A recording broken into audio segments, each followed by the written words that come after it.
Hi, welcome to the Gamesplainer. I'm Jeff the Gamesplainer and today I'm Gamesplaining April. So that's right, it's my top 10 for games I've played through April. I know this is coming out a little bit late, but as with others, it just is what it is. So without further ado, let's get straight into it. My number 10 is a game that will have its Gamesplanation very soon, Cooper Island. I have enjoyed this game. In my video, you'll notice I'm talking about the crunch and it's just a little bit too crunchy.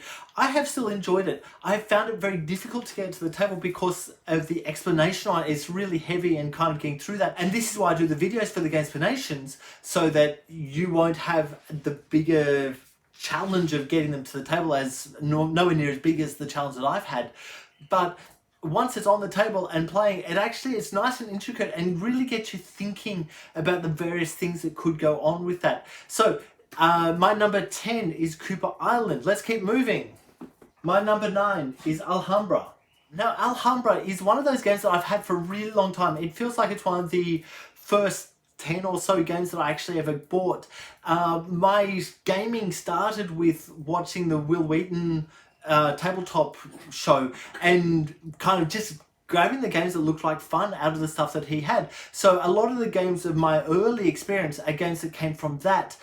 I still really enjoy it. I still think it's a really wonderful game. Now, I've got the big box, so I'm able to add in the extra elements, but I find that I tend to only add 1 or 2 of those extra elements every time I play, because it's just too much going on and I just can't make up my mind as to which one to use. So I tend to not use many of them that often. I have previously played the whole thing with every expansion available and it just took forever to play. So Alhambra, it's finicky, it's fun, it's one of those games that can just be played without having to stop and think too much about what's going on, so you can do it while watching TV or whatever. But that's just how my wife and I play, or tend to prefer playing. My number 8 game is Pipeline. Now Pipeline came out last year and it took me a really long time. I think if you notice in my Gamesplanation, I was talking about this a little bit. It took a really long time to actually get this to the table, to get a copy of it, to get to the table, and then to get the Gamesplanation done. It's just hectic to understand all the rules that go into this one.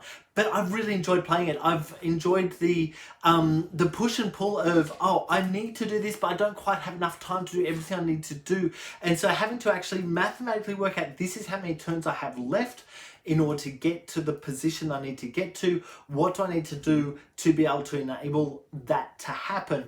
I've actually really enjoyed that. I have played with people who are going, oh, I haven't once won it. The people are going, the ones who are winning. And I find that really intriguing, that you can have no idea what's going on and just do stuff and still come out really well. There's a crunch on that I really find enjoyable and is really, really good. My number 7 game is Wingspan. Now this is the start of a line that you're going to see very quickly of Stonemaier games coming through my top 10, just because what I found, I played my games in alphabetical order. A majority of that alphabet was covered in April. And what I tended to find was I went for the Stonemaier games. I really like his games.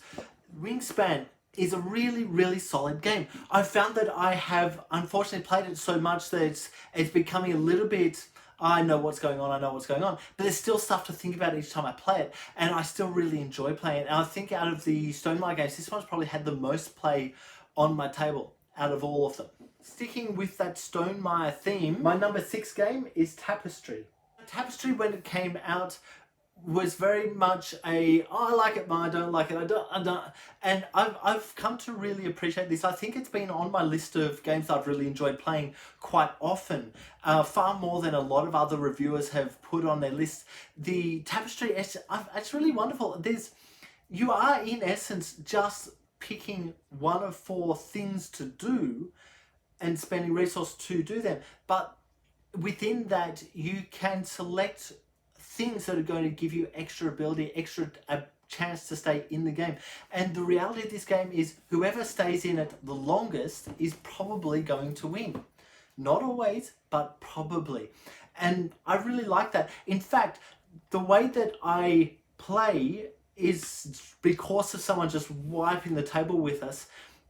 but that hasn't always won. I really appreciate that that hasn't always won. I appreciate that someone else can beat that way of play, because that way of play just makes sense to me. And that's a really wonderful thing, a really good thing to go after with any game, is a game that you can find a way that's going to do really well, but there's still a way to beat it. My number 5 game is Viticulture. And this is the last of the Stone Meyer games. I had 3 in a row in my top 10 for this month. Viticulture is...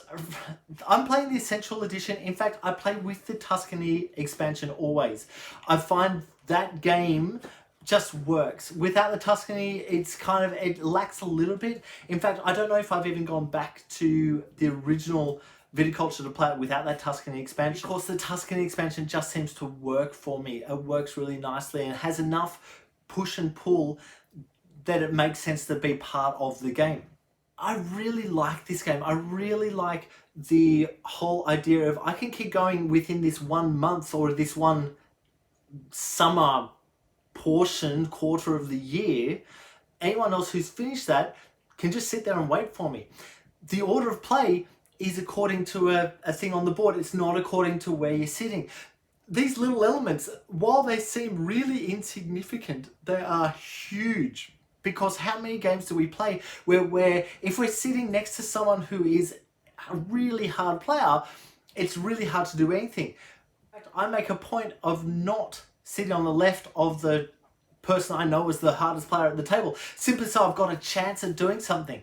Now, some people might say that that's me that they're trying to not sit next to, and I get that and I understand it, but there's this push and pull with where you're sitting at a table that changes your experience of a game and your ability to do stuff, because the person before you might be doing the same thing and stopping you from doing it.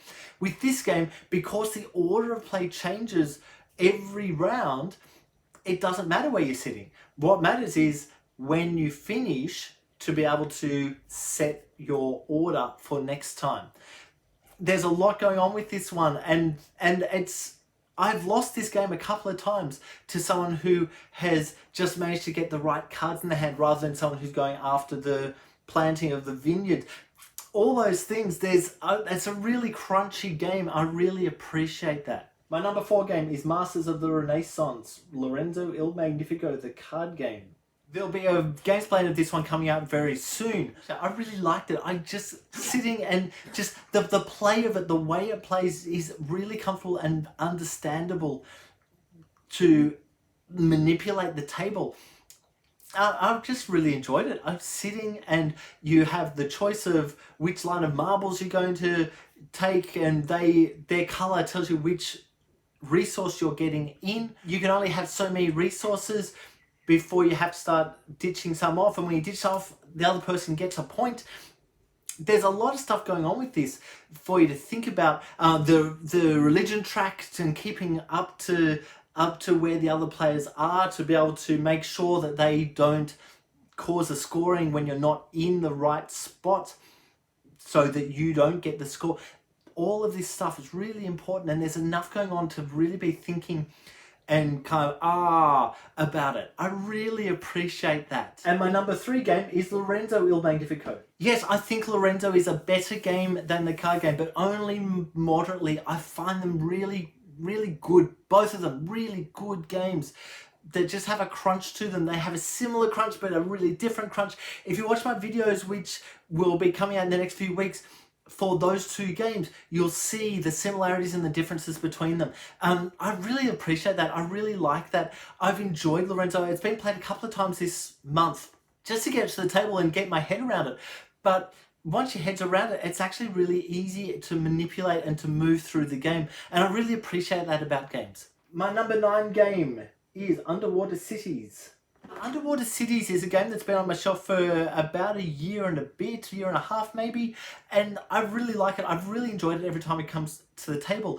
It came to the table quite a few times before I did the gamespanation of it, but unfortunately it then got forgotten about. And even though it's one of those games where when we've been playing, my wife's gone, I really enjoyed that. I like that. Let's play that again. We just don't, because I'm constantly trying to get through new stuff to be able to do the gamesplanations of it. Playing the stuff in alphabet, which is why this one got back to the table, forces me to play games, and this being a U game, there's not that many of them out there. In fact, I think this is my only U game on my shelves. And so I was forced to play that, and I really liked it. I think it's a great game. There's a nice crunch to it.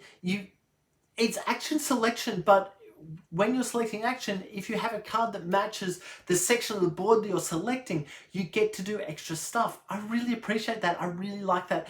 And I love that kind of different way of thinking about games that enables you to do something else when you do something that isn't in a lot of the games. This one works really nicely and really fine. Do make sure, however, if you're playing Underwater Cities, that you tell people about those cards in the middle. Remind them this is what they mean, this is what they're going to do, this is endgame points. Those points are really important. So please, please, please remember to do that.